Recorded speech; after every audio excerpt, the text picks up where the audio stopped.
Welcome back to another video. I have come to present to y'all a question. All the subscribers or viewers have a question. Is Sasuke the biggest fraud of old gen? Or at least within the big three, outside of like Renji. I will always throw shade to Renji. In any manufacturer of every time Sasuke has won a fight or at least produced results in a fight, it is rather he has been held back, he has had major help, or they just haven't respected the ones. Now, of course, adult Sasuke is different. Adult Sasuke can't hold his own in a 1v1s and mostly fights alone on his journeys. He doesn't have Team Taka, he doesn't have Naruto, and nor does he have Sakura. In any level of his fights, you could go and read his adult novel on seeing what he was doing during his adult missions. As we know, I'm talking about the main course of the story. As we know, main part of Naruto, Sasuke was never the strongest ninja. You know, not even with Curse Mark, he was still getting outdone by Naruto in that benefactor. And maybe Sasuke, well, we know Sasuke would have killed Naruto in that fight if Naruto does not have that Nine Tails. We see that when Sasuke penetrates his shoulder. But even then, with Black Robe Sasuke, if he was able to go up against Neji, at least in that tournament, Neji is beating the brakes off of him quite easily. And then if you want to do the time skip of Sasuke within the Itachi fight, he's getting done dirty. We all know Itachi is on his deathbed. He can barely see, and he's just basically wanting to fight to remove Orochimaru's influence and, you know, to give Sasuke, you know, the relief of killing him. But we all know Itachi was stronger at that point of the story. He's just on his deathbed at that point in time. And then you want to move to the Killer Bee fight. Killer Bee was outclassing him by far. And now we know Sasuke's condition in that fight was terrible and horrible at that point of time, just because he's been overusing his Sharingan at that time. But he was in pretty bad shape for the Killer Bee fight. And then if you want to go for the 5 Kage summit, all 5 Kage at that summit, even maybe with the exception of Danzo's an old man, but with the exception of Danzo, is ridiculously stronger. Even Naruto has to beg the Kage not to kill Sasuke. Well, yeah, not to kill Sasuke, because he knows that Sasuke is not enough to defeat him. Now, even when Sasuke joins the Akatsuki at that point in time, and he wants to go invade the Leaf to take revenge on his brother, Obito, or Toby at the time, eventually stops him, saying, "Hey, don't do that. I got something else for y'all to do to really hurt the Leaf and end all be all," right? Because if he was to invade the Leaf, even though Jiraiya is dead at the moment, Kakashi's still there, Tsunade's still there, Yamato is still there at that point in time. A couple of other shinobi, Guy is back in the village at that time, so Sasuke would get past the low level Jonin, Chunin, of course. Though once he faces the upper classes of the Kakashis, the Guys, the Yamatos, and Tsunade, at that point in time, Crash Out times, when they lost Jiraiya and, you know, the destruction of that village, they would have folded Sasuke quite easily. Right? And then you want to move on to any of the story where he has to face Kabuto. Itachi inevitably is the deciding victor of that fight. And then if you go on to any other fights within the war arc, he is basically doing that with Team 7. But that's just to give us nostalgia that it's within the story, saying, hey, yo, Team 7 back together. We got this. We the stronger squad.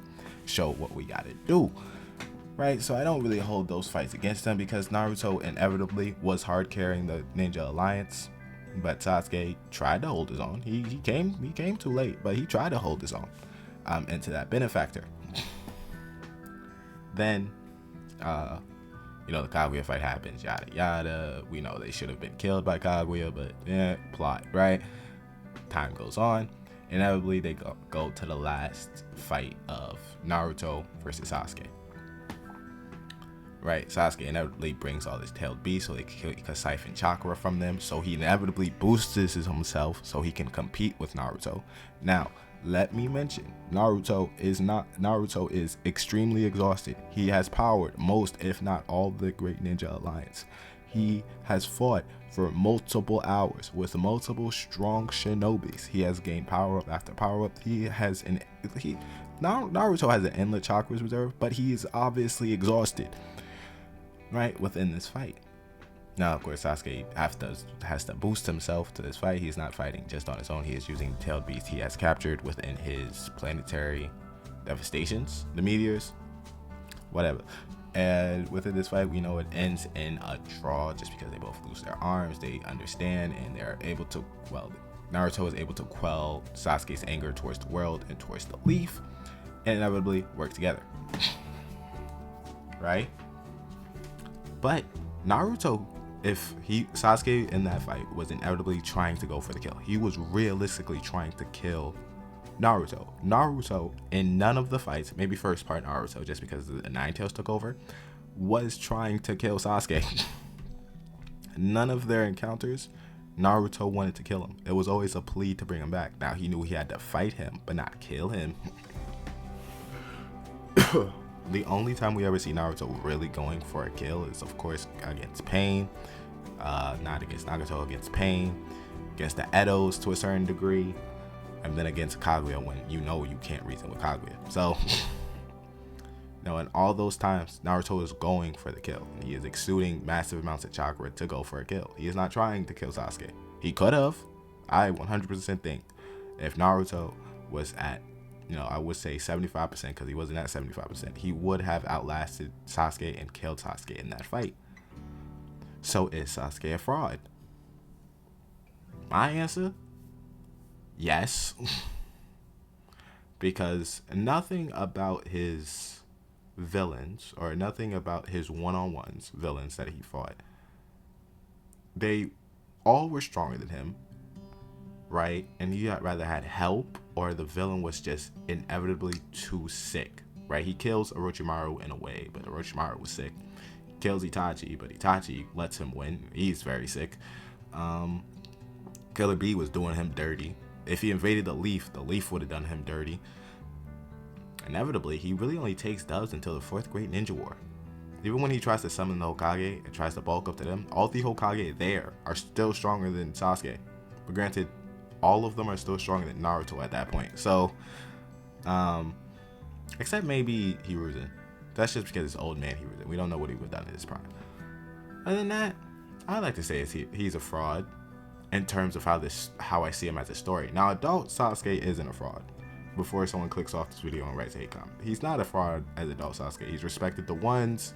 He has run up. He has done important missions by himself. He's been soloing by himself. He can handle Kinshiki by himself. If it wasn't for the help of Momoshiki, he would have handled Kinshiki by himself. So I know adult Sasuke is not a fraud. I'm talking about the main story of Naruto and Naruto Shippuden. And in that version, yes, maybe not first part Naruto, because he really was able to land a hit in Naruto. But Shippuden, 100%. Anyway, like, subscribe. So, where would y'all even rank him? Before you got his Rinnegan power-up, where would y'all rank him? Anyway, like, subscribe, and I'll see you in the next one.